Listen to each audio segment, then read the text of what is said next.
Hello, I'm Dr. Tom Mcclelland, lecturer in philosophy at the University of Cambridge and course leader for CCAR. I teach various courses for CCAR in business ethics, entrepreneurship, and artificial intelligence. One of the things I'm really interested in doing in my work is taking lessons from the world of philosophy, but also a bit of psychology, and seeing how they can be applied to the world of business. So that's what we're going to be doing today. We're going to look at business ethics in theory and in practice, and how those two things hook up a bit more than you might have thought. So I'm just going to share my screen with you. Okay, so here's the question I'd like to focus on today. What does it mean for a business to be ethical? Now, one of the problems we face when we look at this question and the different answers to this question is this feeling that there's a tension between two things, the theory and the practice. So here's the idea. It looks like we can sit in a philosophy classroom and talk about what would be great if businesses could do, kind of an ideal version of business practice and how it can make the world a better place. And then there's this worry that it has nothing to do with reality, that the things we say in the classroom just don't hook up with the day-to-day grind of running a successful business. Now, I think that a theory that can't be applied in practice is no use at all. It's not a good theory, right? A good, serious, worthwhile theory of what it is to be a good business and what ethical priorities a business ought to have has to be one that makes sense in the real world, one that actually can be applied in practice. So to give you a sense of this tension that I'm talking about, here's a quotation from Laura Nash. She is talking about the role of ethics and philosophy in the study of business, and says this: like some Triassic reptile, the theoretical view of ethics lumbers along in the far past of Sunday school and philosophy 1, while the reality of practical business concerns is constantly measuring a wide range of competing claims on time and resources against the unrelenting and objective marketplace. So this paints a very vivid picture of that tension. It means you can say what you like in the philosophy classroom. There's no way that that could actually be applied in the difficult, fast-moving world of business. Now, I want to change that perception today. And one of the ways I'm going to do that is by talking to somebody who is successfully putting ethical principles into practice. And that's Nigel Hughes. So Nigel has a long career leading environmental projects and consulting for businesses across the world on issues of sustainability and inclusivity. Now, more recently, Nigel's become an executive producer for a feature film called Cheetah, which is a drama that explores the plight of the rare Asiatic cheetah. Now, this movie's in pre-production now with Oscar-winning producer Gareth Unwin. And what we're going to do is have a chat with Nigel about the ethical considerations that are guiding the production of this movie. In other words, we're going to look at how his ideals, his ethical principles are being put into practice in this commercial enterprise. So before we talk to Nigel about the practice, let's think a little bit more about the theory. So if we're making a business decision, what we need to do is judge our decisions against our goals, right? What are we aiming for? Right? If you know what you're aiming for, you can look at the different options in front of you and calculate which of those options is best going to achieve your aims. So your ultimate aims, the aims that are really in charge, are known as your bottom lines. So what exactly should the bottom line of a business be? Well, here's a very natural answer. We can appeal to what you might call a single bottom line, which is profit. That's what businesses are for, after all. They're organizations that sell goods and services to get profit.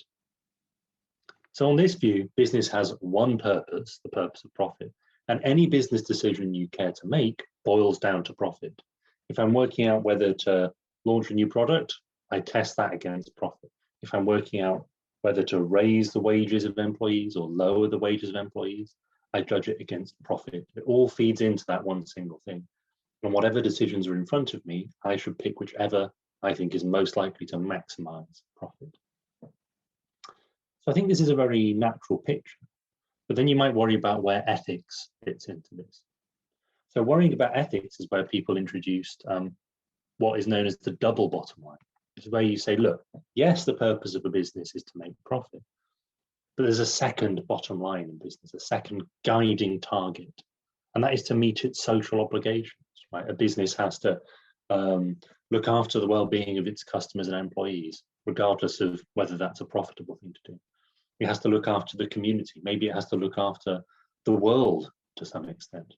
This might be proportional to the size of the business and the power it has. So number 2 there looks like it's all to do with ethics, right? But even that looks like it's incomplete. Okay, so social benefits are to do with people. But there's another type of benefit which it seems that a business ought to think about. Not only does it have to think about profit and social obligations, it's got to protect the environment. So the environment isn't a person, the environment's a thing. And one of the things that a business has to do is to take environmental considerations into account when making decisions.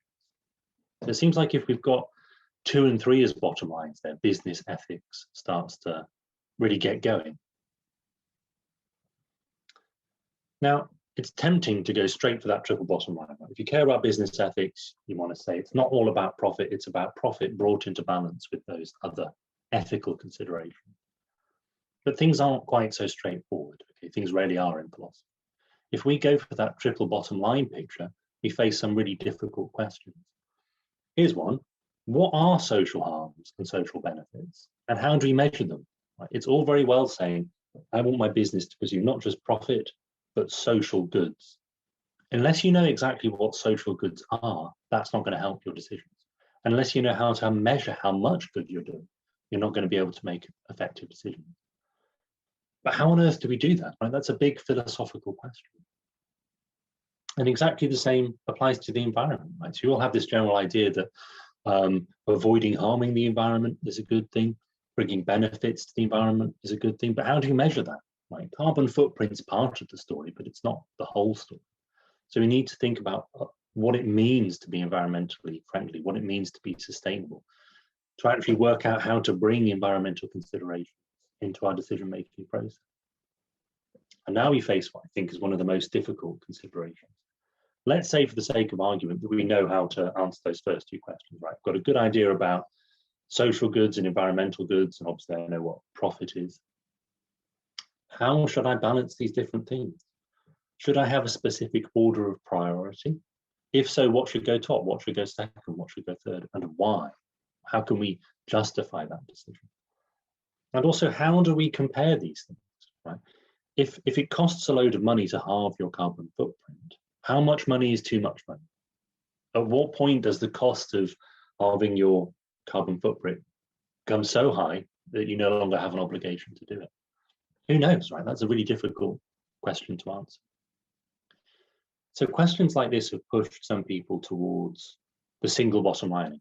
Right? So they say, look, I recognize what's going on with the double and triple bottom line, but these questions are too difficult and are impossible to apply in the business world.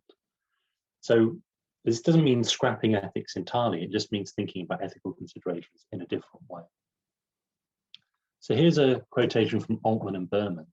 They say, with a long enough time horizon, many social benefits created by the operations of for-profit companies can generate private benefits for the companies themselves. As a result, executives planning for the long term create social benefits in the most efficient way when they target a single bottom line, profit. So in the context of social benefits, they're making the observation that when a company cares about its employees, cares about its neighborhood, cares about the world as a whole, in the long term at least, that's good for business. It improves the reputation of the business. It improves the business's relationships with all those stakeholders. And that means it's profitable, right? If, on the other hand, a business showed a total disregard for social considerations, it would have a bad reputation. It would have bad relationships with customers and potential employees and collaborators, and that would be bad for profit. So what Altman and Berman are saying is, yes, think about ethical considerations, but no, don't add extra bottom lines. There's still one bottom line, money, profit, and ethical considerations can be absorbed into that. So when we ask this difficult question, what are social benefits and how do you measure them? Well, you can just measure it with money, okay? If you've done a socially progressive policy in your business, that will bring in income in the future, right? So you can measure how good your social policy is in dollars, whatever your currency is. What are environmental benefits and how do you measure them? Exactly the same, money, okay? It's all to do with a more sustainable business, being more efficient, right? a more sustainable business will have lower electricity bills, for example. Right? Invest in solar panels now, get lower electricity bills later down the line, get profit. It's all about profit. And how should the different goals be compared? Money, right? You have a single unit of currency for comparing the social, the environmental, and the profitable, because actually the social and the environmental all turn out to be profit after all. So in some ways, this is an attractive picture because it solves those problems we were talking about. But I think we shouldn't get too excited. Because yes, we can agree that there are some occasions where the profitable choice and the ethical choice push in the same direction, right? So I look after my neighborhood, I halve my carbon footprint, I improve my reputation, and then these ethical considerations and these profit-driven considerations point in the same direction. Everyone wins. That's great. But there are clearly going to be cases where the ethical choice and the profitable choice don't coincide, where these different bottom lines push in opposite directions. So let's say I want to lower my carbon footprint and I'm going to get a 2% boost in sales because now I've got a nice green image. But there's going to be a 5% drop in profits because of the higher costs of environmentally friendly production. Now, judged by the single bottom line, that's a bad idea. Right? If it all boils down to money, that adds up to a loss, so don't do it. But the point was to absorb ethical considerations here. And it looks like ethically, things aren't so simple. Right? A case could surely be made for doing the environmentally friendly thing, even if it is bad for profit. Not so bad for profit that the business collapses, but where there's a compromise on profit for some environmental good. In fact, you might say that there's a duty to take that. It's an obligation not to maximize your profit there. So one way of summarizing this is as follows. Sometimes the financial advantages of an unethical action outweigh the financial disadvantages. And when that happens, the ethical and the profitable won't point in the same direction. Also, there might be cases where nobody will find out about what you did. Okay, so ethical and financial considerations tend to align because of factors to do with reputation.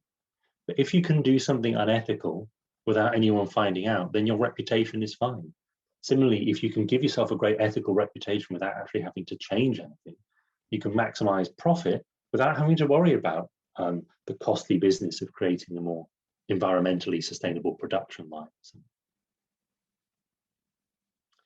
So I'd say overall, we do need a triple bottom line in business, and we do need to answer those difficult conceptual questions that I highlighted earlier on. Now, this is a practical way of framing things. I think that theory and practice don't need to be in tension at all. By answering these theoretical questions, we can work out how to put our principles into practice. And if we don't ask those questions, then the practice is going to be a mess, even for a well-intentioned business person. Okay, so let's look at how to reconcile theory and practice with Nigel Hughes.